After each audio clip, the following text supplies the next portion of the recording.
আপনাকে হাদিয়া দিয়া গেছেন আর বলছেন নবীর গুনাহগার উম্মতের জন্য যেন আপনি সুপারিশ করেন, কারণ আল্লাহ আপনাকে মুস্তাজাবুদ দাওয়া বানাইছে। আল্লাহু আকবার। মুসলমানের আওয়াজে আল্লাহু আকবার। मैं तालिब मौला को मेरे इश्क निराला, मैं तालिब मौला को मेरे इश्क निराला, है जुमला जहां जिनके तजल्ली से उजाला, है जुमला जहां जिनके तजल्ली से उजाला, मादर तु जहां गैर खुदा यार नदारे, যদি আদে খুদা হি চেদিগুর কার নদারেম, যদি আদে খুদা হি চেদিগুর কার নদারেম। ওয়াসকুরুনি জুব্বা হাতে নিয়ে দৌড় দিয়ে তিনি জঙ্গলে চলে গেলেন। জঙ্গলে গিয়ে তিনি সাজদায় মাথায় সাজদা দিয়ে আল্লাহর কাছে কান্দা শুরু করলেন। ওয়াসকুরুনি জুব্বা পরে না গো, জুব্বা কুম এরকম বুকের মধ্যে চাপা দিয়া চোখের পানি জড়ায়া সাজদায় পরে আল্লাহরে ডাক দিয়া কয়, মালিক ও মালিক, তোমার আমার সম্পর্ক তোমার বন্ধুরে তুমি কেনে জানাইছো? সুবহানাল্লাহ। আমার দোয়া যে তুমি কবুল করো এটা তুমি তোমার বন্ধুরে জানাইছো, যে কে বন্ধু দোয়া করছে, বন্ধু আমার কাছে পাঠাইছে উম্মতের গুনাহগার উম্মতের জন্য সুপারিশ করব। তখনও আমি তোমার কাছে বায়না ধরলাম, বায়না মাথা টেকাইলাম তোমার কুদরতি কদমে। আমার নবীর সমস্ত গুনাহগার উম্মতরে মাফ না করা পর্যন্ত আমি ওয়াইজ তোমার বন্ধুর জুব্বা গায়ে দিব না। আল্লাহ পাক রব্বুল আলামিনের সাথে সিজদায় পড়ে কথা শুরু হয়ে গেল। বান্দা যখন সিজদায় যায় তখন আল্লাহর সবচেয়ে কাছাকাছি চলে যায়। মুসাল্লি ইউনাজি রাব্বা, রাসূল বলেন নামাজের মধ্যে উম্মত আল্লাহর সাথে কথা কয়। প্রত্যেকটা নামাজে আল্লাহর সাথে কথা কয়। নামাজ হলো মুমিনের জন্য মেরাজ। রাসূল মেরাজে গিয়ে আল্লাহর সাথে কথা কইছেন, আর এই উম্মত আল্লাহর সাথে কথা কয় নামাজে দাঁড়ায়। নামাজে দাঁড়াইলেই আল্লাহ নামাজির লগে কথা শুরু করে দেয়। নামাজি যখনই কয় আলহামদু, সমস্ত প্রশংসা, তখনই আল্লাহ কয় লিমানিল হামদ, কার প্রশংসা তুমি করো? তখন নামাজি কয় লিল্লাহ, আমার আল্লাহর প্রশংসা করি। আল্লাহ তখনও নামাজির পরিচয় দেয় না, নিজের পরিচয় দেয় না গো। আল্লাহ কয় মানিল্লাহ, কে তোমার আল্লাহ? নামাজি কয় রব্বিল আলামিন, যিনি রব্বুল আলামিন তিনি আমার আল্লাহ। আল্লাহ তখনও নিজের পরিচয় দেয় না, আল্লাহ কয় মানির। এজন্য আল্লাহ বলেন, দুনিয়ার মানুষ তোমাদেরকে আমি আল্লাহ যত নিয়ামত দিয়েছি, লাকাদ মান্নাল্লাহু আলাল মুমিনিন ইয বাআসা ফীহিম রাসূলাম মিনহুম, যতগুলি নিয়ামত আমি তোমাদেরকে দিয়েছি, তোমার এই সুস্থ দুটো চোখ বলো, সুস্থ বিবেক বলো, সুস্থ দেহ বলো, সুস্থ দুটা পা বলো, যত নিয়ামত তুমি দেখতেছো আমি তোমারে দিছি, এই সব কিছুর মধ্যে সবচেয়ে বড় নিয়ামত হলো আমি আমার রসুলকে তোমাদের মাঝে পাঠাইছি। কারণ আমার রসুল তোমাদের জন্য সব কাজের নমুনা রেখে গেছেন। যদি আমার রসুলকে না পাঠাইতাম তাহলে তোমরা সমাজে কিভাবে চলবা নমুনা খুঁজে পেতা না। কার নমুনা নিবা? কোন নেতার নমুনা নিবা? কোন নেত্রীর নমুনা নিবা? এদিকে এক নেতা, ওদিকে আরেক নেতা, এদিকে এক নেত্রী এই কথা বলে, ওদিকে আরেক নেত্রী এই কথা বলে। কোন বিজ্ঞানীর কথা বলবা? এক বিজ্ঞানী বলে পৃথিবী ঘুরে, আরেক বিজ্ঞানী বলে সূর্য ঘুরে, ঠিক কিনা জোরে বলো? তার কথা নিবা। এজন্য আল্লাহ বলে নো, নমুনা কারো নেওয়া যাবে না, মডেল নিতে হবে আমার রাসূলের, ঠিক কিনা? পৃথিবীর মানুষ ততদিন শান্তি পেয়েছে যতদিন তারা মুহাম্মদ রাসূলুল্লাহর আদর্শকেই মেনে নিয়েছে। পৃথিবীর মানুষ যদি কোথাও কোনো কালে কোনো যুগে শান্তির ছোঁয়া পেয়ে থাকে, সেই যুগটা ছিল মুহাম্মদ রাসূলুল্লাহর শাসনকাল, খেলাফতের শাসনকাল, মদিনার রাষ্ট্রনায়কের শাসন ব্যবস্থা। এজন্য আমার ভাইরা, নবীকে সর্ব কাজে, সর্ব জায়গায়, সর্বক্ষেত্রে আমার নমুনা মানতে হবে। যদি আমি শান্তি চাই, মানুষের গড়া কোনো নমুনায়, মানুষের গড়া কোনো আইনে শান্তি প্রতিষ্ঠা আসবে না, আসতে পারেও না। আমার নবী আমার জন্য পিতা হিসেবে কি আদর্শ রেখে গেছেন? আল্লাহ পাক রব্বুল আলামিন মা বাবার হকের কথা বলছেন। আমি যে সূরা বনী ইসরাঈল আয়াত তেলাওয়াত করেছি, এই আয়াতে আল্লাহ পাক তার হকের পরপরই বাপমার হকের আলোচনা করেছেন এবং বলেছেন যে আমার রসুল কিভাবে বাপমার সেবা করতেন, মা বাবার সাথে কি আচরণ করতেন। দেখো, নমুনা গ্রহণ করো। আমি আপনাদের সামনে বাপমার হকের গুরুত্ব নিয়ে কোরআন হাদিসের কিছু কথা বলবো। এটা হলো আমার প্রথম টপিক। দ্বিতীয় টপিকে আমি আসবো মা বাবার সাথে ভালো আচরণ করার দ্বারা এই দুনিয়াতে নগদ পুরস্কার কি পাইছে, বাস্তব দুটা ঘটনা বলবো, এবং বাপমার সাথে বেয়াদবি করার দ্বারা এই দুনিয়াতে নগদ শাস্তি কি পাইছে এরও বাস্তব দুটা ঘটনা বলবো। কারা কারা মনোযোগ আছে একটু হাত উঠে আল্লাহরে দেখা। আল্লাহ তুমি কবুল করো। সবাই বলি আমিন, আরো জোরে বলি আমিন। وَقَضَى رَبُّكَ أَلَّا تَعْبُدُوا إِلَّا إِيَّاهُ وَبِالْوَالِدَيْنِ إِحْسَانًا। আল্লাহ বলেন, বন্ধু তোমার রবের ফরমান, তোমার রবের আদেশ। আল্লাহ পাক আমার আপনার নবীকে আদেশ দিতেছেন, বন্ধু তোমার রবের ফরমান হলো, প্রথম আদেশটা হলো গোলামি চলবে শুধুমাত্র আমি আল্লাহর, বন্দেগী চলবে শুধুমাত্র আমি আল্লাহর, সেজদা চলবে শুধু আমি আল্লাহর কদমে। সন্তান চাইবা তো আল্লাহর কাছে চাও, ধন দৌলত চাইবা তো আল্লাহর কাছে চাও। শান্তি দেওয়ার মালিক কে? আওয়াজ দেওয়া লাগবে, জোরে বলেন কে? ধন দৌলত দেওয়ার মালিক কে? শান্তি দেওয়ার মালিক কে? আল্লাহ পাক রব্বুল আলামিন যেভাবে যা পারেন আর কোন মানুষ তা পারে না। আল্লাহ যেভাবে দেখেন এইভাবে আর কেউ দেখতে পারে না। আল্লাহ যেভাবে শোনেন এইভাবে আর কেউ শুনতে পারে না। আল্লাহ যা পারেন মানুষ তা পারে না। এজন্যই ধন দৌলত চাইবো তো আল্লাহর কাছে চাইবো, সন্তান চাইবো তো আল্লাহর কাছে চাইবো। কেউ যদি মনে করে আল্লাহ যেমন সন্তান দেয়, আল্লাহ যেমন সন্তান দেয়, আমার ফিস সাহেবও সন্তান দেয়, নাউজুবিল্লাহ, আসতে কেন? আরো জোরে, আরো জোরে। কেউ যদি মনে করে আল্লাহ যেমন শান্তি দেয়, আমার পীরের দরবারে গেলেও শান্তি পাওয়া যায়, তাহলে ঈমান থাকবে না যাবে?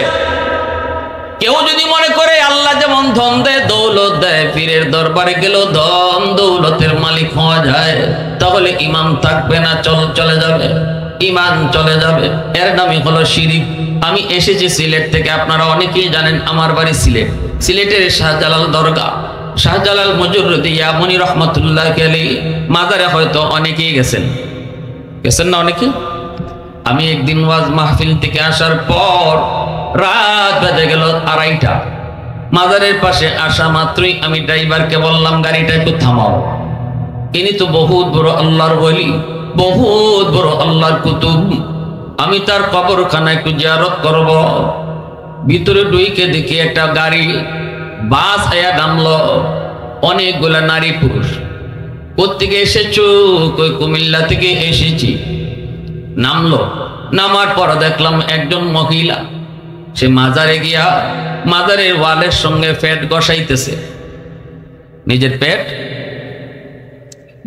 আমি একজন পুরুষকে জিজ্ঞেস করেছি কি করে? পুরুষ কয় বাচ্চা নেয়।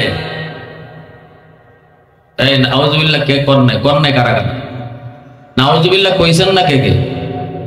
বাচ্চা দেওয়ার মালিক কে? শাহজালাল মুজুররদি ইয়ামনি বাচ্চা দেওয়ার ক্ষমতা রাখেনি।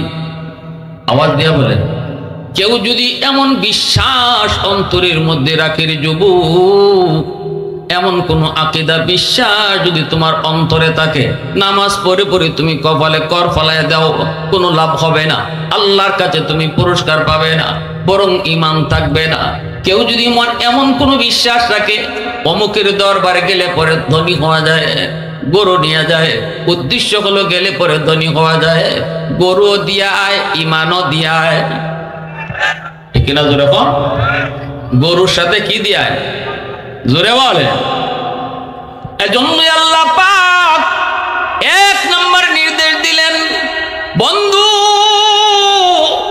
উম্মতকে তুমি জানায় দাও গোলামি চলবে শুধুমাত্র আমি আল্লাহর, বন্দেগী চলবে শুধু আমার। চাইবা তো আমি আল্লাহর কাছে শুধু চাও।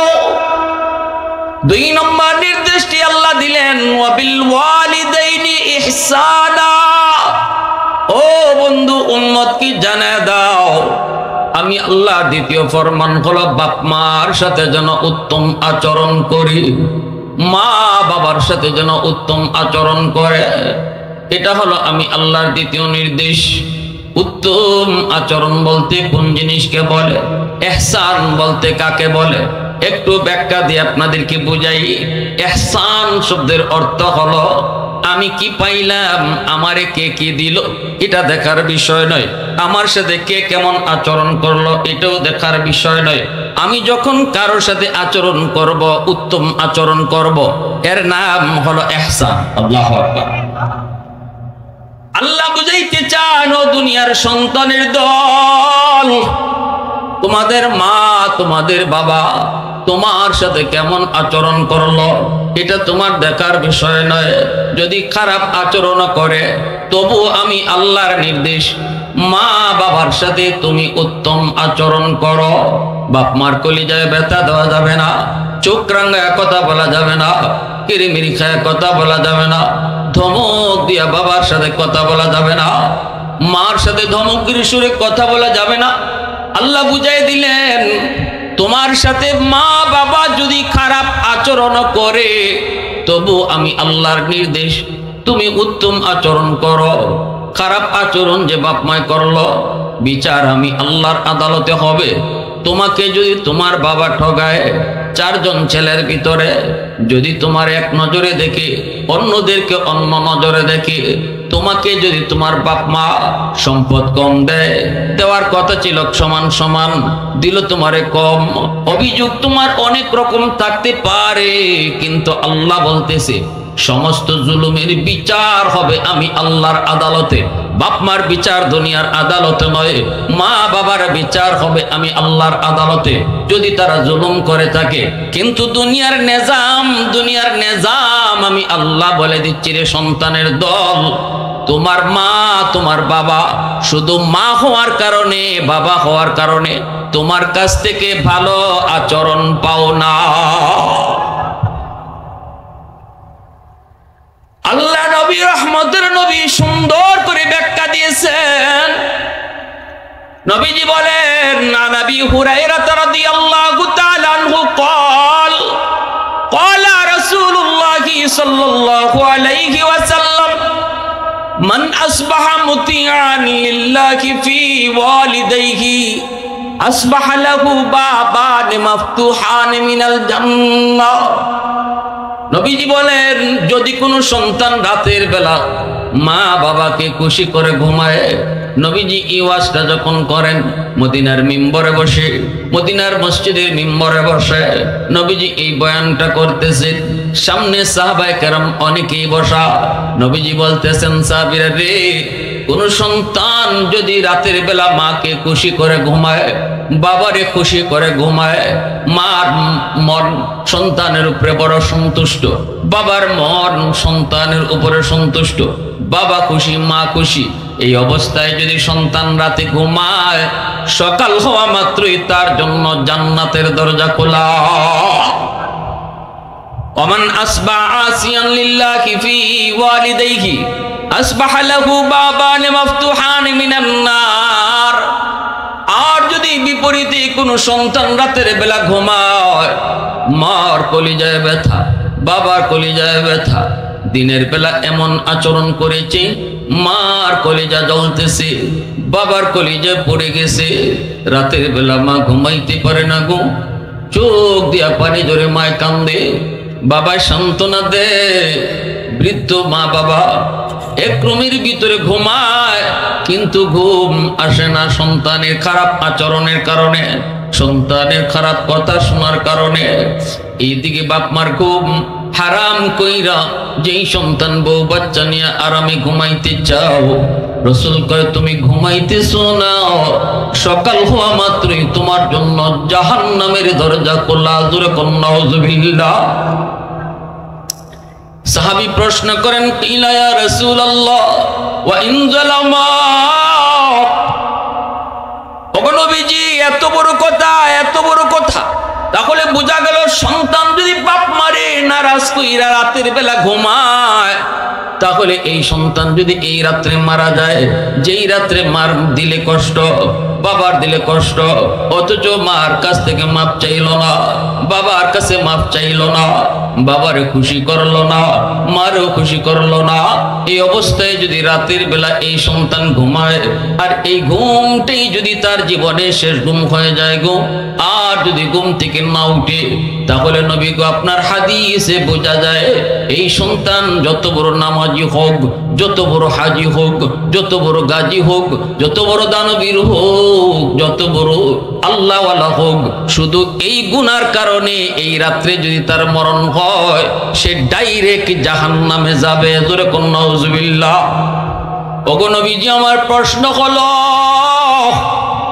যদি ওই মা ওই বাবা সন্তানের উপরে জুলুম করে, ওই যে আগের কথাটা আমি বলছিলাম, যদি সন্তানের উপরে বাপ মায় জুলুম করে, ঠকায়, এক নজরে দেখে নাই, এক ছেলের ছেলে মেয়েকে বড় মায়া করে, আর এক ছেলের ছেলে মেয়েকে কম মায়া করে।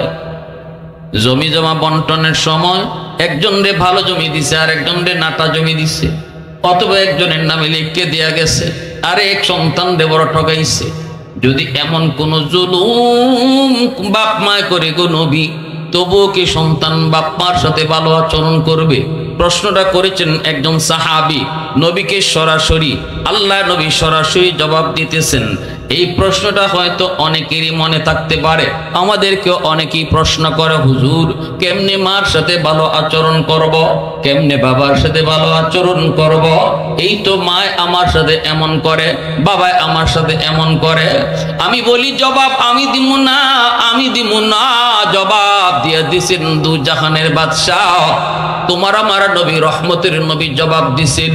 নবীজি সাহাবীর প্রশ্নের জবাবে বলতেছেন, ওয়া ইন যালামা ওয়া ইন যালামা ওয়া ইন যালামা, তিনবার নবী বলছেন, যদি বাপ মায় জুলুম করে, জুলুম করে, জুলুম করে, তবুও সন্তান বাপ মার সাথে ভালো আচরণ করতে হবে। একটু আওয়াজ দিয়ে করেন না সুবহানাল্লাহ। মুসলমানের আওয়াজে আল্লাহু আকবার হয় নাই? আরো জোরে আল্লাহু আকবার। এ যুবক, আরো জোরে আল্লাহু আকবার। কত সুন্দর সমাধান নবীজি দিলেন। এজন্য আমার ভাইরা বন্ধুরা, মায়ার নবী দয়ার নবী পরিষ্কার জানায় দিয়েছেন, আল্লাহ পাক রব্বুল আলামিন কুরআনুল কারীমের সূরা বনী ইসরাঈলে এই কথা বলছেন। এরপরে আল্লাহ পাক রব্বুল আলামিন কয়, জানোনি তোমার টাকা, তোমার পয়সা, তোমার টাকা, তোমার পয়সা সবার আগে কার জন্য তুমি খরচ করবা? নবীকে প্রশ্ন করেছেন সাহাবীরা, নবী গো আমার বেতনের টাকা কার জন্য আগে ব্যয় করব? রসুল বলেন, আমি বলতেছি। আল্লাহ থামায় দিছে। আল্লাহ কয়, বন্ধু তুমি জবাব দিও না, এই প্রশ্নের জবাবটা আমি আল্লাহ দিতেছি। ويسألونك ماذا ينفقون قل ما أنفقتم من خير فللوالدين والأقربين। আল্লাহ বলে, বন্ধু জবাব আমি দিতেছি, জবাব তুমি দিও না। উম্মতকে জানায় দাও, প্রশ্ন যারা করেছে তাদেরকে তুমি বলে দাও, সম্পদ আর টাকা পয়সা সবার আগে নিজের জন্য খরচ নয়, সন্তানের জন্য নয়, বউয়ের জন্য নয়, আত্মীয় স্বজনের জন্য নয়, সবার আগে নিজের টাকা বাপ মার জন্য খরচ করা লাগবে। তাহলে এবার আপনারা আমার সাথে জবাব দেন। সামনে আসতেছে শীতের সিজন, শীতের পোশাকের প্রয়োজন, আমারও প্রয়োজন, বউয়েরও প্রয়োজন, সন্তানেরও প্রয়োজন, মায়েরও প্রয়োজন, বাবারও প্রয়োজন।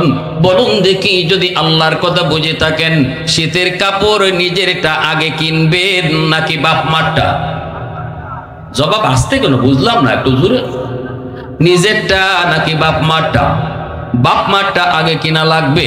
এবার আরেকটা জবাব দেন, ঔষধের প্রয়োজন, আপনার সন্তানের ঔষধ লাগবে, আপনার মায়েরও ঔষধ লাগবে।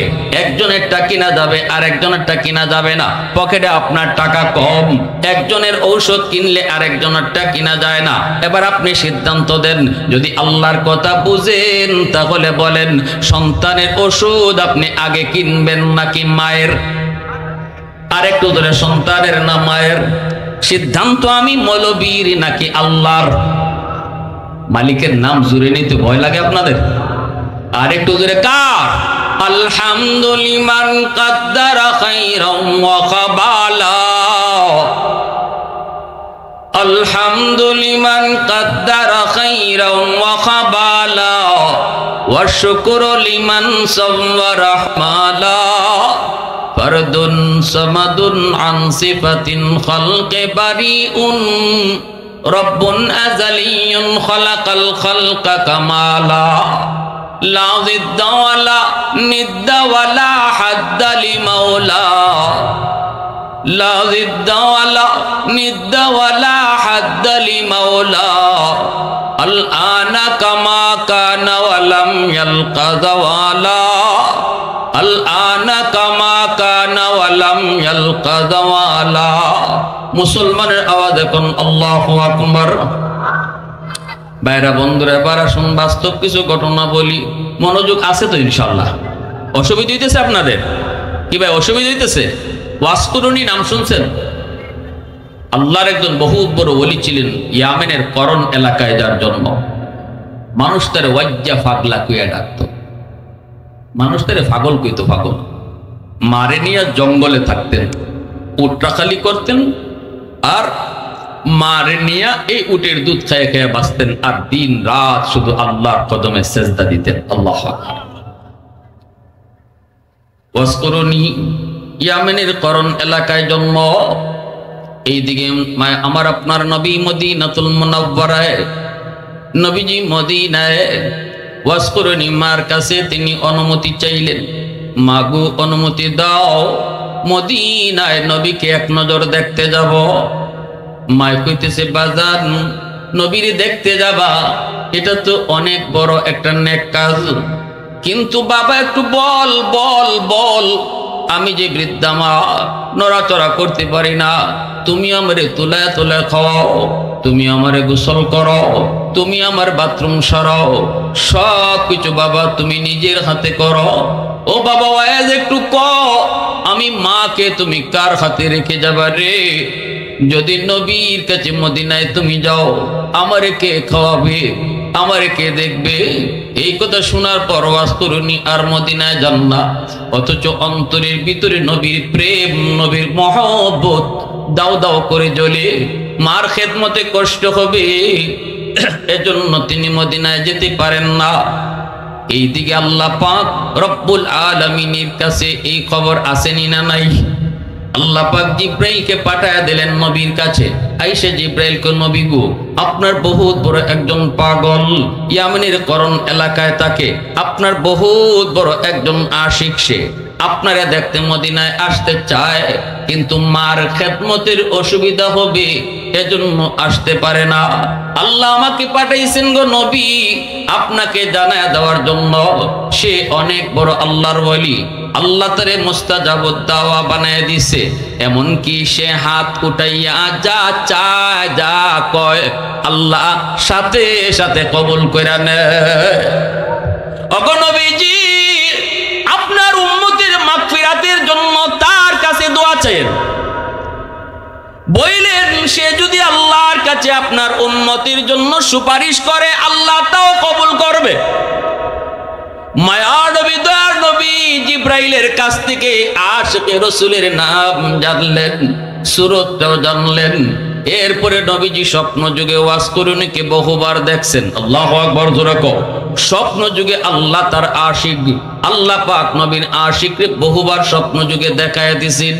নবীজি ইন্তেকালের আগ মুহূর্তে নবীজি দেখতে পারেন নাই, ডাক দিলেন সাহাবায়ে কেরামকে, ও উমর কাছে আসো, আমি নবী হয়তো আর বেশি দিন বাঁচবো না রে। আমার বিদায়ের পর আমার পরনের একটা জুব্বা আছে, এই জুব্বাটা তোমরা আমার একজন আশিকরে হাদিয়া দিবা। আবু বকর সিদ্দিক মনে মনে সেই জুব্বা পাওয়ার আশায়, উমর সেই জুব্বা পাওয়ার আশায়, সাহাবায়ে কেরাম প্রত্যেকেরই মনের মধ্যে সেই জুব্বা পাওয়ার বড় আকাঙ্ক্ষা, বড় আফসোস। কিন্তু নবী বলতেছে, নারী উমর, এই জুব্বা তোমাদের কারো জন্য নয়, এটা আমার এমন এক আশিক, যে আশিকরে আমি চর্ম চোখে কোনোদিন দেখি নাই, সেও আমারে দেখে নাই। বাড়ি হলো তার ইয়ামেন, নাম হলো ওয়াইজ, করণ এলাকায় থাকে। উমর, নেও আমার এই জুব্বাটা, আমার ইন্তেকালের পর এই জুব্বাটা তোমরা তারে হাদিয়া দিবা। আর বইল, আল্লাহর কাছে তার এত মর্যাদা, এত মর্যাদা। এই মর্যাদার পিছনে আল্লাহ পাক তার দোয়াকে আল্লাহ পাক কবুল করে নেয়। উমর, তুমি তারে কইও সে যেন আমার গুনাহগার উম্মতের জন্য সুপারিশ করে। উমর প্রশ্ন করেন, নবী গো, কোন আমলের কারণে এত দামি ওয়াইজ? কোন আমলের কারণে এত দামি, এত দামি? আমরা আপনার নিজের চোখে দেখলাম, আমরা আপনার নিজের হাতে খেদমত করলাম, এরপরও নবী গো আপনার জুব্বার মালিক হতে পারি নাই। অথচ যে আপনারে কোনোদিন দেখলো না, সে আপনার জুব্বা পেয়ে গেল কোন আমলের কারণে? রাসূল তখন চোখের পানি জড়ায় কান্দে আর কই, উমর রে, আমি নবী জন্মের আগে বাবা হারাইছি, আমি বাবার চেহারা আমি নবীর চোখে পড়ে নাই, আমি কোনোদিন আব্বা বলে ডাকতে পারি নাই রে ওমর। জন্মের কিছুদিন পর বুঝ হওয়ার পরপরই মাও হারাইছি, আমি নবী এতিম। কিন্তু আমার ওয়াইজ আল্লাহর কাছে এত দামি হইছে তার অন্ধ মার খেদমত করার বদৌলতে। মা এমন দোয়া করেছে ওমর, ওই মার দোয়ার বদৌলতে আল্লাহ পাক তারে এত মর্যাদা, এত মাকাম, এত সম্মান আল্লাহ তারে বাড়ায় দিয়েছে। নেও আমার এই জুব্বাটা, নেও আমার এই জুব্বাটা আমার পাগলরে নিয়ে দিয়ে দিও। আর চিনবা কেমনে জানোনি, চিনবা কেমনে জানোনি? হযরত ওমর বলতেছেন, নবী গো কেমনে চিনব? রাসূল বলতেছেন, তার চেহারাটা হবে এমন, তার চোখগুলি হবে এমন, তার নাকটা হবে এমন, ওমর তার চুলটা হবে এমন, বডিটা হবে এমন, হাতের তালুতে একটা সাদা দাগ আছে। হযরত ওমর চোখের পানি জড়ায় কান্দে আর কয়, নবী গো কোনোদিন তো আপনি তারে দেখেন নাই, সেও তো আপনারে কোনোদিন মদিনায় আইসা দেখে নাই, তাহলে চেহারা কেমন, বডি কেমন, চুল কেমন, কেমনে কইলেন? রাসূল চোখের পানি জড়ায় কই, রে উমর, চর্ম চোখে আমি আমার পাগলরে দেখি নাই, কিন্তু অন্তর চোখে আল্লাহ আমারে বহুবার দেখায় দিছে। হযরত ওমর আলী রাদিয়াল্লাহু তাআলা আনহুকে সাথে নিয়া নবীজির ইন্তেকালের পর ওই জুব্বা নিয়ে ইয়ামেনের দিকে রওনা দিলেন। করণ এলাকার মানুষকে জিজ্ঞেস করে, রে মানুষ, ওয়াইজ নামে কেউ রে তোমরা চিনোনি? মানুষেরা কয়, না চিনি না। পাহাড়ের দিকে যান আর একজনকে জিজ্ঞেস করেন, তোমরা ওয়াইজ নামে কাউরে চিনোনি? একটা উটের রাখালে কয়, হ। একটা রাখাল আছে, রাখাল পাহাড়ের চিপা একটা ঝুপড়ির মধ্যে থাকে, মার এলয়া তাকে মার খেদমত করে, একটা উট রাখালি করে, আমরা তারে পাগল কই, ওয়াজ্জা পাগলা কই, মূলত তার নাম হলো ওয়াইজ। হযরত ওমর আলী রাদিয়াল্লাহু তাআলা পুর দিকে তাকায়া চোখে পানি ফলায় কয়, আলী রে, মনে হয় নবীর আশিকের সন্ধান পায়া গেছি।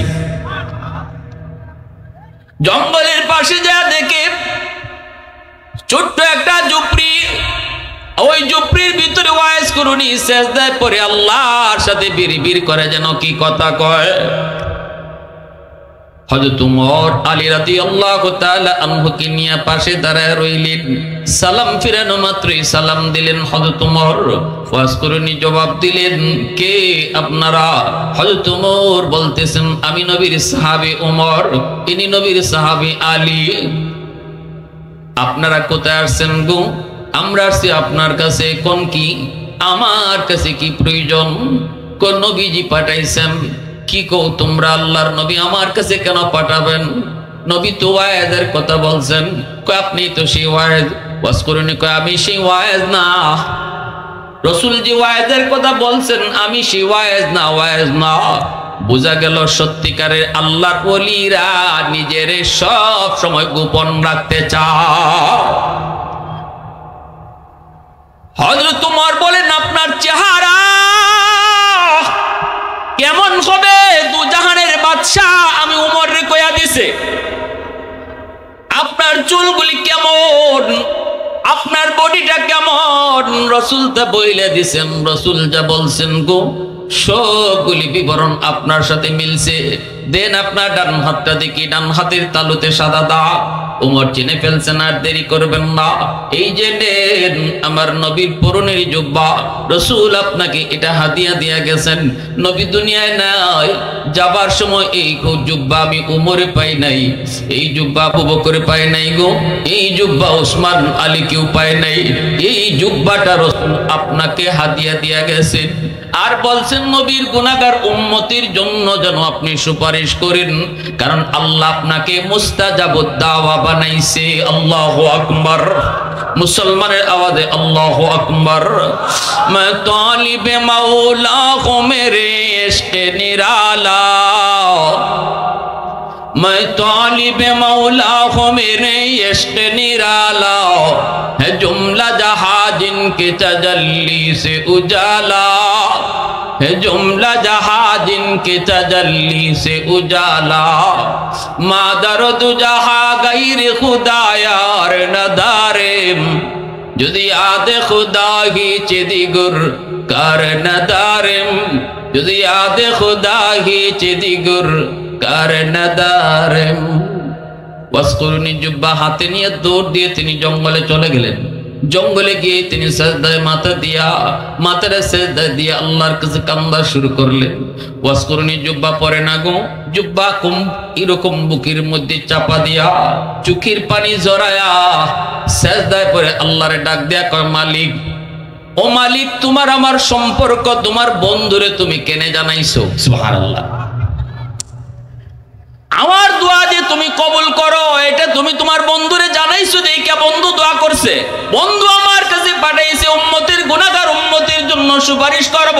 তাহলেও আমি তোমার কাছে বায়না ধরলাম, বায়না মাথা টেকাইলাম তোমার কুদরতি কদমে। আমার নবীর সমস্ত গুনাহগার উম্মতরে মাফ না করা পর্যন্ত আমি ওয়াইজ তোমার বন্ধুর জুব্বা গায়ে দিব না। আল্লাহ পাক রব্বুল আলামিনের সাথে সিজদায় পড়ে কথা শুরু হয়ে গেল। বান্দা যখন সিজদায় যায় তখন আল্লাহর সবচেয়ে কাছাকাছি চলে যায়। মুসাল্লি ইউনাজি রাব্বা। রাসূল বলেন নামাজের মধ্যে উম্মত আল্লাহর সাথে কথা কয়। প্রত্যেকটা নামাজি নামাজে আল্লাহর সাথে কথা কয়। নামাজ হলো মুমিনের জন্য মেরাজ। রাসূল মেরাজে গিয়ে আল্লাহর সাথে কথা কইছেন। আর এই উম্মত আল্লাহর সাথে কথা কয় নামাজে দাঁড়ায়। নামাজে দাঁড়াইলে আল্লাহ নামাজির লগে কথা শুরু করে দেয়। নামাজি যখনই কয় আলহামদু, সমস্ত প্রশংসা, তখনই আল্লাহ কয় লিমানিল হামদ, কার প্রশংসা তুমি করো? তখন নামাজি কয় লিল্লাহ, আমার আল্লাহর প্রশংসা করি। আল্লাহ তখনও নামাজির পরিচয় দেয় না, পরিচয় নিজের পরিচয় দেয় না গো। আল্লাহ কয় মানিল্লাহ, কে তোমার আল্লাহ? নামাজি কয় রব্বিল আলামিন, যিনি রব্বুল আলামিন তিনি আমার আল্লাহ। আল্লাহ তখনও নিজের পরিচয় দেয় না। আল্লাহ কয় মানির রব, কে তোমার রব? নামাজি কয় আর রহমানির রহিম, যিনি রহমান যিনি রহিম তিনি আমার আল্লাহ, তিনি আমার রব। আল্লাহ তখনও নিজের পরিচয় দেয় না। আল্লাহ কয় মানির রহমান মানির রহিম, কে তোমার রহমান কে তোমার রহিম? নামাজি কয় মালিক ইয়াউমিদ্দিন, কিয়ামত দিবসের মালিক যিনি তিনি আমার রহমান, তিনি আমার রহিম। এইবার আল্লাহ নামাজির নিজের পরিচয়টা দিয়ে দেয়। তখনই আল্লাহ কয় বান্দারে এতক্ষণ পর্যন্ত তোমার সাথে যে কথা কইছে আমি তোমার আল্লাহ, আমি তোমার রব, আমি তোমার রহমান, আমি তোমার রহিম। সাথে সাথে নামাজি কয় ইয়্যাকা না'বুদু ওয়া ইয়্যাকা নাস্তাঈন, আল্লাহ আমি তোমারই ইবাদত করি, তোমারই কাছে সাহায্য চাই। জোরে কোন আল্লাহু আকবার।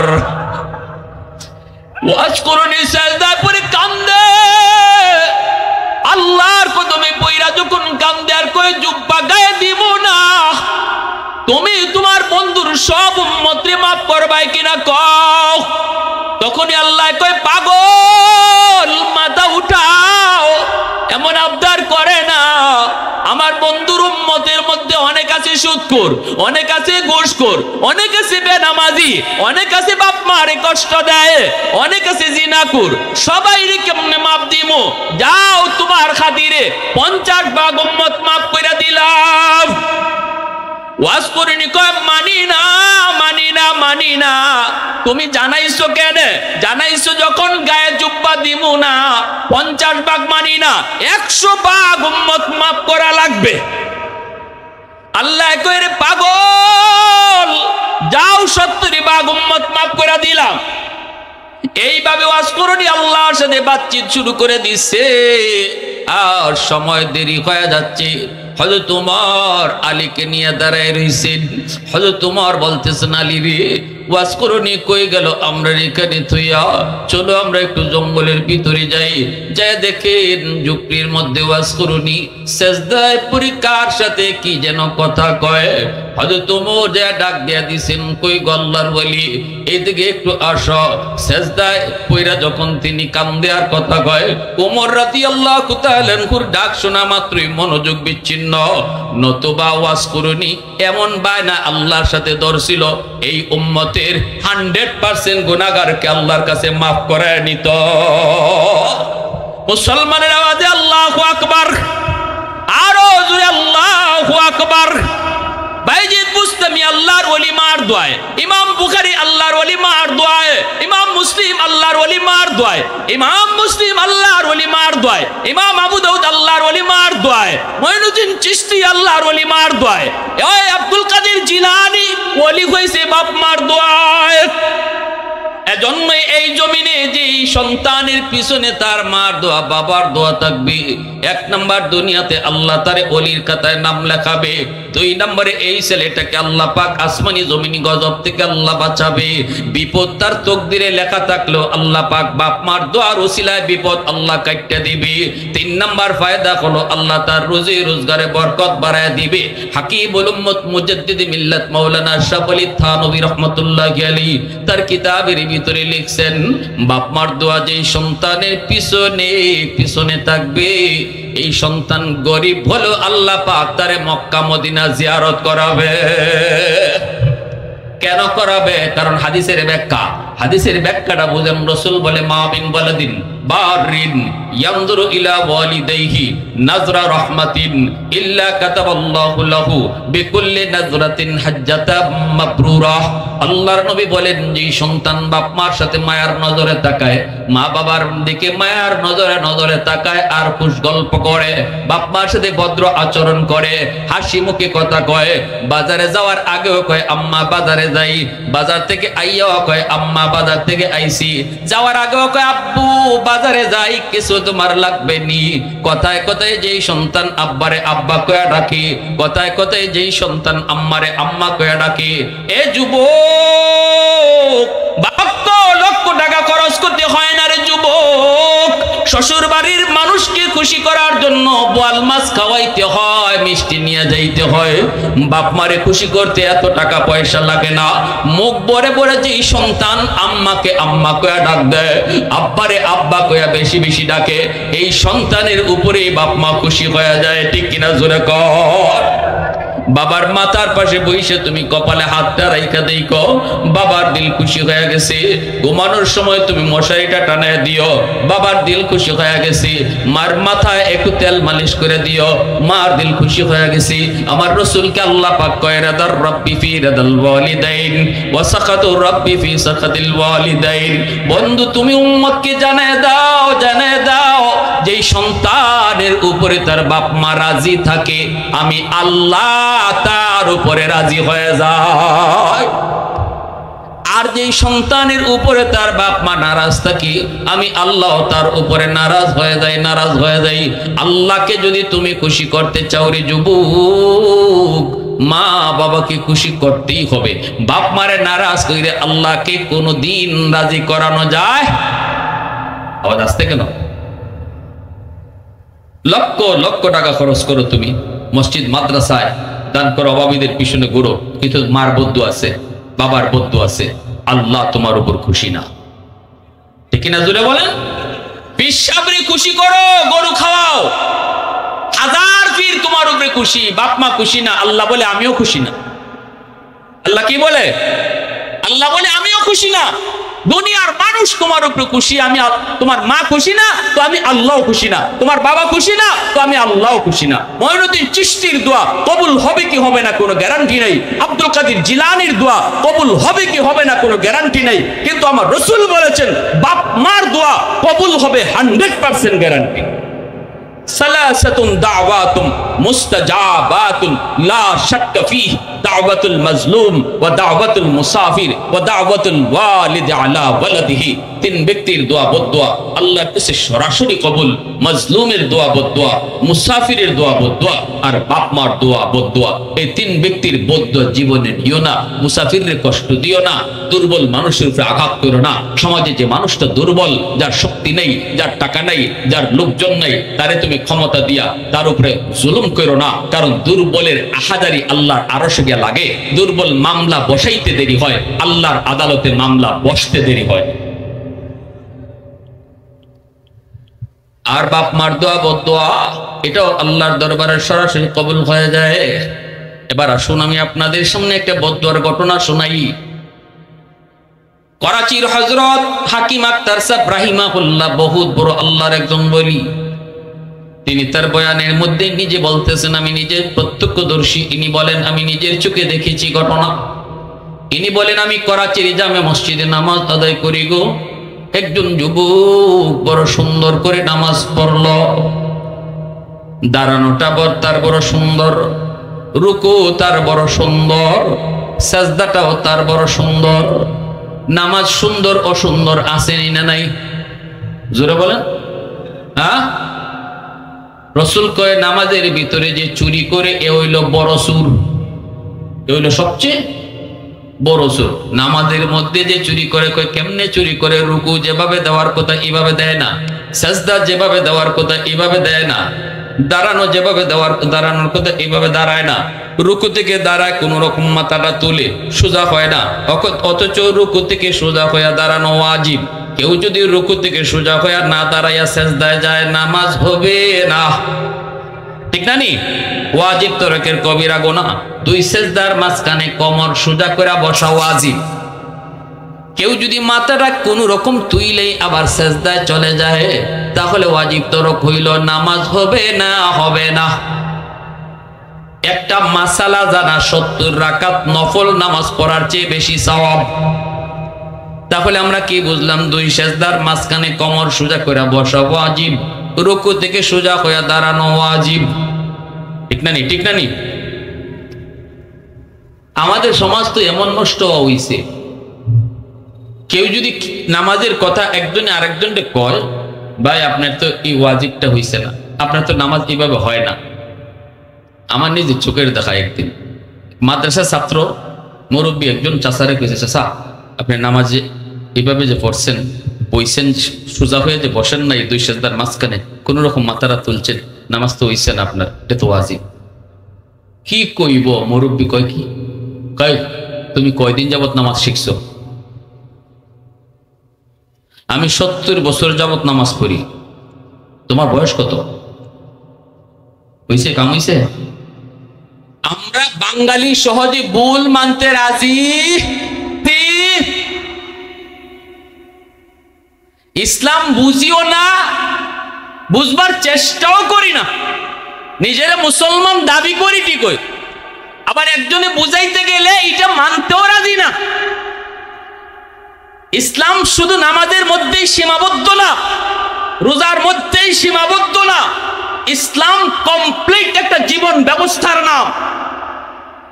যেই জীবন ব্যবস্থাতে আপনার জীবনের ব্যক্তিগত জীবন, পারিবারিক জীবন, সামাজিক জীবন, রাষ্ট্রীয় জীবন, সর্ব বিষয় ইসলামের ভিতরে আছে। যদি এই বিষয়টা আপনি মানতে কষ্ট হয়, নিঃসন্দেহে আপনার ঈমান নাই, নিঃসন্দেহে ঈমান নাই। তাহলে আপনি বুঝতেছেন, আপনি এটাই বুঝলেন যে ইসলামে কিছু আছে কিছু নাই। আপনি এমন একটা ধর্ম মানলেন যেই ধর্মে কিছু আছে কিছু নাই, আপনি এমন ধর্ম মানলেন। আপনি এটা বিশ্বাস করার দ্বারা আর এই বিশ্বাসে অটুট থাকার দ্বারা নিঃসন্দেহে আপনার ঈমান চলে গেছে। আমরা ভুল মানতে রাজি না, ভুল ধরায় দিলে এটাও রাজি না। ওযু করছে বেচারা, ওযু এইদিকে কোনই পর্যন্ত দোয়া ফরজ, ঠিক জানি ওযুর ফরজ কয়টা? হ্যাঁ যুবক বলো কয়টা?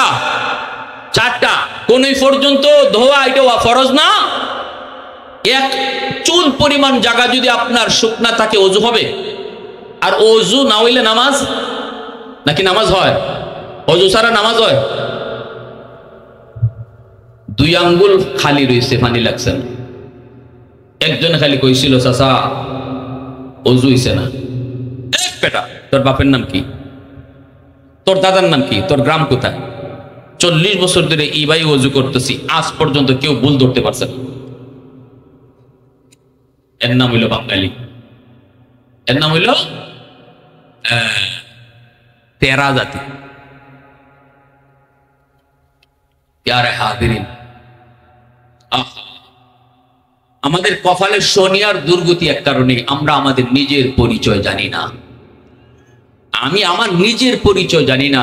আমারে আল্লাহ, আমার ইজ্জত কোথায়, আমার সম্মান কোথায়, আমি কোন ধর্ম মেনে চলি, আমার ধর্ম কতটা পাওয়ারফুল ধর্ম, আমার ধর্মটা কত কমপ্লিট ধর্ম, আজকে আমি নিজেই নিজেরে চিনি না, বুঝি না। এজন্য কপালে শনি আর দুর্গতি। কোনদিন যাবে না মুসলমানের এই দুর্গতি যতদিন না পর্যন্ত সে কোন ধর্মে মাইনা চলে, এই ধর্ম না চিনবে আর না বুঝবে।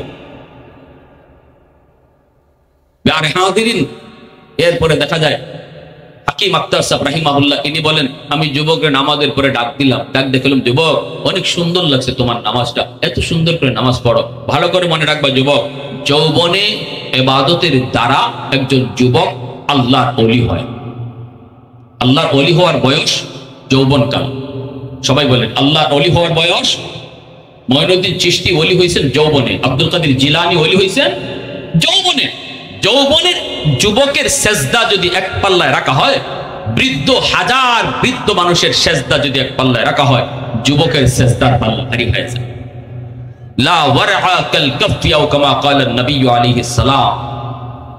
প্যারে হাজিরিন, এজন্য ওই যুবককে তিনি মায়া করে ডাক দিলেন, ডাক দিয়ে বলতেছেন যুবক অনেক ভালো লাগছে তোমার নামাজটা, কিন্তু ডান হাতটা কাপড় দিয়ে পেঁচায় রাখছো কেন?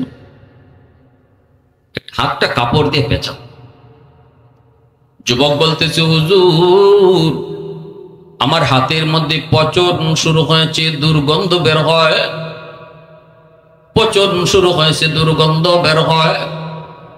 আমি যদি কাপড় দিয়া পেঁচায় না রাখি তাহলে মসজিদের ভিতরে কেউ টিকতে পারবে না। আল্লাহর ওলি বলেন যুবক তাহলে তুমি কি ডাক্তার দেখাও নাই? হ হুজুর সব ডাক্তার দেখাইছি, কোন ডাক্তার আমার রোগ ধরতে পারে না। আল্লাহর ওলি বলেন অন্য দেশের ডাক্তার দেখাও। যুবক কই না গো হুজুর কোনো লাভ হবে না।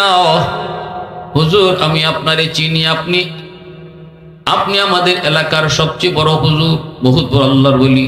হুজুর আপনার কাছে আমি আজকে বলি গো আমার এই রোগ ডাক্তার ধরতে পারে নাই, কিন্তু আমি আমার রোগ ধরে ফেলেছি। আল্লাহর ওলি কই যুবক কি তোমার রোগ? তুমি তোমার রোগ ধরে ফেলেছো, এটা কোন রোগ? যুবক কান্দার কই হুজুর আমার রোগ হলো আসমানে চিকিৎসা চলছে জমিনে। আগুন লাগছে শেরপুর, পানি দেয় ফরিদপুর। জীবনে কোনোদিন এই আগুন যেমন নিববে না, আমার চিকিৎসা জমিনে চলছে। আসমানের রূপ কোনোদিন ভালো হবে না। এই বইলা যুবক কান্না শুরু করে দিয়েছে। আল্লাহর ওলি কই, যুবক কি একটু খুলে কো। যুবক কই, হুজুর আমি আমার মার গর্ভে একমাত্র সন্তান। জন্মের কিছুদিন পরে আমি দেখেছি আমার আব্বা মারা গেছেন। এরপরে আমার আম্মা মানুষের বাড়িতে কামকাজ কইরা আমারে লেখাপড়া করাইছেন। আমার নানা নানি, আমার দাদা, আমার নানা নানি, মামা মামি আসছেন মাকে নিয়ে অন্যত্র বিয়ে দিবে, কারণ আমার মায়ের তখনও পুরা যৌবন। কিন্তু মা বলতেছে, না বাবা, আমি আর কোথাও বিয়ে বসবো না। আল্লাহ আমাকে একটা মানিক দিয়েছে, আমি আমার মানিকের চেহারা দিকে জীবন যৌবন কাটায় দিব, তবু আমি অন্যত্র বিয়ে বসবো না। সন্তানের চেহারা দেখে আমার মা সব ত্যাগ কইরা, মা বাবার সব সেইরা আমাকে নিয়ে থাকছে। কিন্তু আমি লেখাপড়া কইরা যখন একটু বড় হয়েছি, আমি একটা বড় লোকের সুন্দরী মেয়ের খপ্পরে পড়ে গেছি, সুন্দরী মেয়ের প্রেমে পড়ে গেছি, আমি তারে বিয়ে করে ফেলেছি। আমার মা আমাকে বারবার বলছিল, বাদান রে, ধনীর মেয়ে গরিবের বাড়িতে আসলে সুখ হয় না, ধনীর মেয়ে গরিবের বাড়িতে আসলে সুখ হয় না রে বাদান, ধনীর মেয়ে আনবি না। আমি মা গরিব, আমাকে মানবে না। আমি বলেছিলাম, না গো মা, তুমি টেনশন করো না, অসুবিধা নাই, আমি সব খুলে বলেছি। সেদিন আমি মার কথা বুঝি নাই গো হুজুর, কিন্তু আমি বিয়ে করে আনার পর মা যা কইছিল তাই কইছে। আমার মাকে মা কইয়া ডাকে না, গরিব বিদায় আমার মাকে হিংসা করে, নিন্দা করে, ঘৃণা করে। অফিস থেকে আসলে পরে মার বিরুদ্ধে আমারে নালিশ দেয়। একদিন, 2 দিন, 3 দিন আমি বউয়ের সাথে ঝগড়া করো পারি নাই, এমন ভাবে আমারে বুঝায়। আমি তো প্রেম করে ভালোবেসে তারে বিয়ে করেছি, আমি তো তার প্রতি দুর্বল। আমি মার রুমে ঢুইকা মারে বকাবকি শুরু করলাম, মা গো তুমি কেন তার সাথে এরকম ঝগড়া করো? মাই কয়, বাজান আমি ঝগড়া করি নাই, আমি কোনো কথা বলি নাই রে বাজান, মূলত আমাকে দেখবে দূরের কথা, আমার ছায়াটাও তোর বউ সহ্য করতে পারে না। সে চায় আমি এই বাড়িতে না থাকলে তার স্বাধীনতা। বাজান রে, আমি ঝগড়া করি নাই, আমি কোনো ধরনের কথাবার্তাও বলি নাই। হুজুর, সেদিন আমি আমার বউয়ের ভালোবাসায় পড়ে মার কথাটা আমি বিশ্বাস করি নাই। দ্বিতীয় দিন মা রুমে ঢুইকা মাকে বকাবকি কইরা আমি নালায়েক মার গায়ে হাত উঠায় ফেলছি। নাউজুবিল্লাহ। যখনই মার গায়ে হাত উঠাইছি, তখনই মা হাউমাউ করে কান্না শুরু করেছে আর কয়, বাজার আজকে তুই তোর বউয়ের কথায় আমি মার গায়ে হাত উঠাই দিলি রে, অথচ যে হাত দিয়ে তুই আমারে মারলি, এই হাতটা মা চুমায়া চুমায়া বড় করছি। তুই আজকে আমার এই হাত দিয়ে মারছো, ঠিক আছে যা, আল্লাহ যেন তোর এই হাত ফসায়া দেয়, তোর এই হাত যেন পচা যায়। হুজুর বিশ্বাস করেন, যখনই মা এই বদুয়া দিছে আমি সাথে সাথে টের পাইছি আমার পায়ের তলার জমিনটা কাইপা উঠছে। কারণ আমার নবী বলেছেন, বাপ মা যখন বদুয়া দেয় আল্লাহর আরশটা কাইপা উঠে। এই বদুয়ার মাঝখানে কোনো কিছু থাকে না যুবক, জিন্দগি বরবাদ হয়ে যাবে। ব্যবসা বাণিজ্য উন্নতি পাবা না, লেখাপড়ায় উন্নতি পাবা না, হায়াতের ভিতরে বরকত পাবা না, রুজি রোজগারের ভিতরে তুমি বরকত পাবা না। অ্যাক্সিডেন্ট তোমার কপালে আসবে আসবে, সব কিছু তুমি শস্যফল দেখবা, হাতের কাছে সব পাওয়ার পরেও ধরতে পারবা না। যদি পিছনে বাপ মার বদুয়া থাকে, পিছনে যদি বাপ মার বদুয়া থাকে, যেই মাত্র বদুয়াটা দিয়েছে হুজুর আমি টের পেয়েছি আমার পায়ের তলার জমিন কাঁপে উঠছে। এমনি মায় আর একটা বুদ্ধ দিছে, তুই যেন আমার জানাজার নামাজ পড়তে না পারো। হুজুর তখনই আমার দিলের ভিতরে একটা বাড়ি মারছে, মনে হয় মার দোয়া বদ্ধ কবুল হয়ে গেছে, মনে হয় মার বদ্ধ কবুল হয়ে গেছে। কিছুদিন পর অফিস থেকে খবর পেয়েছি, বাস্তব ঘটনা শুনাইতেছি, অফিস থেকে খবর পেয়েছি মা মারা গেছে, জানাজা পড়ার জন্য আমি প্রস্তুত হয়েছি, বাড়ি আসবো, কিন্তু রাস্তাঘাটে এত সমস্যা হয়েছে, এত সুবিধা হয়েছে, অন্য কোনোদিন গ্রামে আসতে এত সমস্যা হয় না। এত দেরি হলো গো, পৌঁছতে পৌঁছতে সন্ধ্যা হয়ে গেছে, মানুষেরা জানাজা পরে মারে থামায় ফেলছে। আমি চোখের পানি জলে কাম দিয়ে তখনই বুঝেছি মার দুইটা বদ্দুয়ার একটা বদ্দুয়া কবুল হয়ে গেছে। আমি যেন মার জানাজার নামাজ পড়তে না পারি। হুজুর, কিছুদিন পরেই যেই হাত দিয়ে আমি মাকে মারছিলাম, এই হাতের মধ্যে ফোড়া দেখা দিছে, ফোড়া। এই ফোড়া থেকে পচন শুরু হয়েছে, দুর্গন্ধ বের হয়। ডাক্তারের কাছে গেছি, অ্যান্টিবায়োটিক অ্যান্টিবায়োটিক দিল, কিন্তু আমার পচা ভালো হয় না, শুধু উপরের দিকে উঠতেছে। ডাক্তাররা কয় আমরা তো বুঝি না কেন তোমার পচন ভালো হয় না, এই ওষুধেই তো সারবার কথা।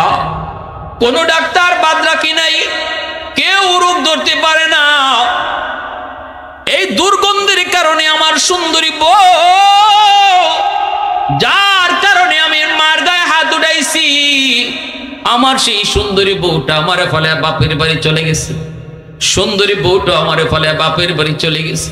হুজুর, এখন আমি রাস্তায় রাস্তায় ঘুরি, অসহায়ের মতো ঘুরি, মসজিদে মসজিদে আল্লাহর কদমে সেজদা দিয়ে কান্দি। হুজুর একটু কন, ডাক্তাররা আমার রোগ ধরতে পারে নাই, আমি আমার রোগ ধরে ফেলেছি। রোগটা হলো আমার মার বদদুয়া। হুজুর একটু কন, এখন আমি আল্লাহর কাছ থেকে কেমনে মাপ পাইমু, কেমনে মাপ পাইমু? সাথে সাথে হাকিম আক্তার সাহেব রাহিমাহুল্লাহ তিনিও কাঁদতেছে, যুবকের বুকে জড়ায় কয়, যুবক, এই মুহূর্তে তোমার সামনে আমার নবীর একখান হাদিস শুধু আমি শোনাইতে পারবো, আর কিছু না গো। আবু দাউদ শরীফের রিওয়ায়াত, রাসূল কয়, মান যারা কবর আবাওয়াইহি ফি কুল্লি জুমাতিন গুফিরা লাহু কুতিবা বাররান। রাসূল বলেন, জুম্মার দিন যদি বাপ মার কবর জিয়ারত করে সন্তান, তাহলে এই সন্তান যদি কোনো কারণে বাপ মারে কষ্ট দিয়া থাকে, জুম্মার দিন কবর জিয়ারতের উসিলায় আল্লাহ পাক তার মাফ করে দিবে।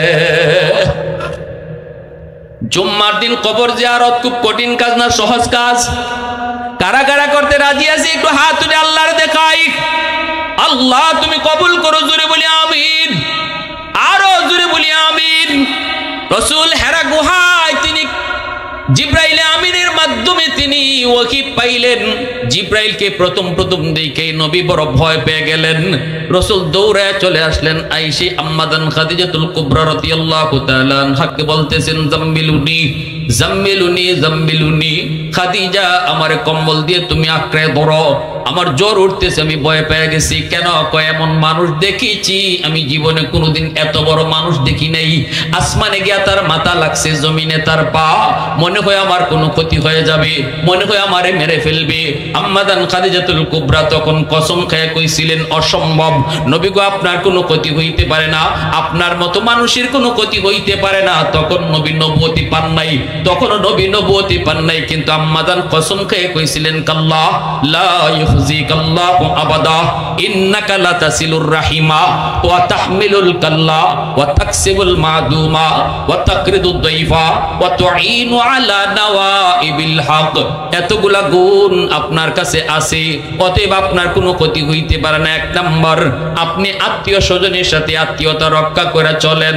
যেই মানুষটা আত্মীয় স্বজনের খোঁজখবর নেয়, কোথায় আছে আমার খালা, কোথায় আছে আমার মামা, কোথায় আছে খালাতো ভাই, কোথায় আছে মামাতো ভাই, রক্তের মানুষগুলার খবর যেই মানুষগুলা রাখে, আল্লাহ তারে বিপদ থেকে বাঁচায়। আল্লাহু আকবার, জোরে কও।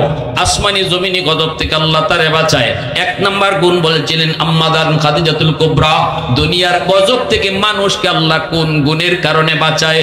এক নাম্বার গুণ আত্মীয় স্বজনের খবর রাখা। ইন্নাকা লাতাসিলুর রাহিমা ওয়া তাকমিলুল কাল্লা ওয়া তাকসিবুল মাদুমা। এরপরে তিনি বলতেছেন, দ্বিতীয় গুণ হলো আপনি অভাবী মানুষের অভাবের পাশে যায় দাঁড়ান। যেই মানুষটা অভাবে আছে তারে গিয়ে সাহায্য করেন। যেই মানুষটা বোঝা উঠাইতে পারে না তার বোঝা তুইলা দেন। যেই মানুষটা অসুস্থ, চিকিৎসা করাইতে পারে না তারে চিকিৎসার খরচ দেন। যেই মানুষটা বোঝা তুলতে পারে না তারে বোঝাটা তুইলা দেন। যে বিয়া দিতে পারে না মেয়েটারে, তার পাশে গিয়া দাঁড়ান। ওগো নবীজি, মেহমানের মেহমানদারি আপনি করেন, মেহমানের মেহমানদারি আপনি করেন, এবং আপনি অভাবীর পাশে দাঁড়ান এবং আপনি সমাজের ন্যায় কথা কন, হক কথা কন। বিচার খায় টাকা খায় বিচার করেন না, মুখ চিহ্নে কথা বলেন না, না গোষ্ঠী চিহ্নে রায় দেন না, ক্ষমতা বই দেইকা তার পক্ষে কথা বলেন না, ন্যায় কথা হক কথা আপনি সব জায়গায় বলেন। যেই মানুষটা হক কথা কয়, কারো মুখ দিকে কথা কয় না, গোষ্ঠী চিনা কথা কয় না, টাকা খাইয়া বিচার করে না, না না, যে হকের পক্ষে সত্যের পক্ষে সব সময় থাকে। আম্মাজান বলতেছেন এই গুণগুলা যার আছে, এই মানুষটার জন্য মানুষের অন্তর থেকে দোয়া থাকে, গরিবের দোয়া থাকে, অসহায় মানুষের দোয়া থাকে, মজলুম মানুষের দোয়া থাকে, দুর্বল মানুষগুলোর দোয়া তার জন্য থাকে। যার পিছনে মানুষের দোয়া থাকে, আল্লাহ তারে দুনিয়ার আযাব গজব বিপদ আপদ থেকে হেফাজত করে। আমার রাসূল বলেছিলেন, শোনো, আজ যদি আমার মা দুনিয়া থাকতেন, আমার দুধ মা হালিমা সাদিয়া রেফাইয়া, আমি রাসূল আমার ফরনের নবুয়তি চাদর মাটিতে বিছাইয়া দিয়ে বইছি। যদি আজ আমার আম্মা আমেনা থাকতেন, তাহলে বলো আমি রাসূল কিরম খেদমত করতাম।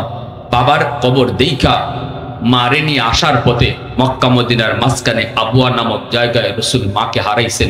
সেই জায়গায় রাসূল মারে কবর দিয়েছেন। সেই 6 বছর বয়সে রাসূল মৃত্যুর আগ পর্যন্ত, ইন্তেকালের আগ পর্যন্ত মক্কা মদিনা যাওয়ার পথে মার কবরের পাশে গেলেই রাসূল উট থেকে নামতেন, সাহাবায়ে কেরামদেরকে নিয়ে কাঁদতেন। আর রাসূল বলতেন, সাহাবীরা আমার কান্না দেখে তোমরা কাঁদো না, তোমরা একটু দূরে দাঁড়াইও। কিন্তু সাহাবায়ে কেরাম বলতেন, রাসূলের কান্না এমন কান্না ছিল আমরা কেউ থাকতে পারতাম না, সবাই আমরা কাঁদতাম। রাসূল কখনো মার কবরে গিয়া এরকম উপর হয়ে পইরা কাঁদতেন, মা মা, আমি তো তোমাকে এখানে 6 বছর বয়সে হারাইছি। প্রিয় হাজিরিন, এজন্য যুবক আজকে যারা এখানে বসা, বাপ মা দুনিয়াতে আছেন, রাসূল এই হাদিসটা আমল করো। আজ রাত ঘুমাইতে যাবা না বাপ্পারে খুশি না কইরা। খুশি করার জন্য বেশি কিছু লাগে না, আমি আগেও বলেছি, কয়েকটা টিপ। যায় মাথায় একটু তেল দিয়া মারে ঘুম পাড়াও, মশাইটা নিজে টানায় দাও, বাবার পাশে বসে একটু গল্প করো, একসাথে পারলে খাও, খাইয়া একটু খুশি করো। যদি তুমি মার দিলটা বাবার দিলটা খুশি করে ঘুমাইতে পারো, আমার রাসূল, যে রাসূল জীবনে মিথ্যা বলেন নাই, রাসূল বলেন সকাল হওয়া মাত্রই তোমার জন্য জান্নাতের দরজা খুলে